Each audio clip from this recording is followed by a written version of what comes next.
චන්ද්‍රහෙවත් සඳු නවග්‍රහයන්ගෙන් එක් අයෙකි.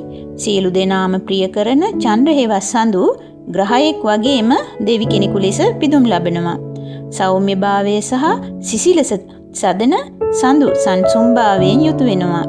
ජ්‍යොතිෂයට අනුව මනස, හැඟීම් සහ බුද්ධිය පාලනය කරනවා. එමෙන්ම තරුණ සහ පැහැපත් මෙන්ම කඩවසම් බව නිරූපණය කරනවා. හිස මත අඩසඳක් නිරූපණය වේ. සෙංකෝලයක් සහ නෙළුම් මලක් අත දරා සිටී.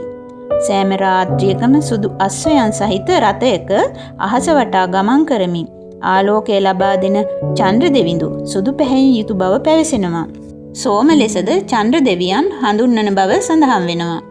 සඳුදා දවස චන්ද්‍ර දෙවියන්ගේ දවස ලෙස සැලකෙන අතර මුතු සඳු දෙවියන් වෙනුවෙන් විශේෂිත වෙනවා. එමෙන්ම ජලය සම්බන්ධව ප්‍රධාන දෙවි කෙනෙකු ලෙස සැලකෙනවා.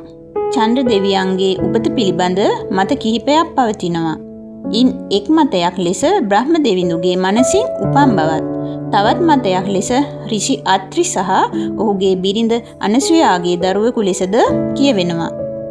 තවත් එක් මතයක් වන්නේ කිරිසාගරය කැළඹීමෙන් චන්ද්‍ර දෙවිඳුගේ මතුවීම සිදු වූ බවයි. ප්‍රජාපති දස්ගේ දියණියන් 27 දෙනා චන්ද්‍ර දෙවිඳුගේ බිරිඳෑවරු ලෙස සැලකෙන අතර ඉන් රෝහිණී දේවිය ප්‍රධාන තැනක් ගන්නවා. බුධ යනු සඳ දෙවිඳුගේ එක් දරුවෙක්. දස්ගේ ශාපයක් හේතුවෙන් චන්ද්‍ර දෙවියන්ගේ දීප්තිය අඩු වී ක්‍රමයෙන් විනාශ වී යාමට පටන්ගෙන තියෙනවා. එය විශ්වීය පැවැත්මට ඉතා අහිතකර හේතුවක් වූ බැවින් ශිව දෙවිඳුගේ මැදිහත් වීමෙන් එය බොහෝ දුරට සමනය කරලා තියෙනවා. තම හිස මත අඩසඳ තබාගෙන චන්ද්‍ර දෙවිඳුගේ ආරක්ෂාව ස්ථාපිත කරලා තියෙනවා. එමෙන්ම තවත් එක් අවස්ථාවකදී ගණේශ දෙවියන්ගේ ශාපයටද ලක් වෙලා තියෙනවා. කෙසේ හෝ එම ශාප වලින් අර්ධ වශයෙන් මහා ශිව දෙවියන්ගේ කාරුණිකත්වය හේතු කරගෙන චන්ද්‍ර දෙවිඳු මෙලොව එළිය කරමින් සිටී.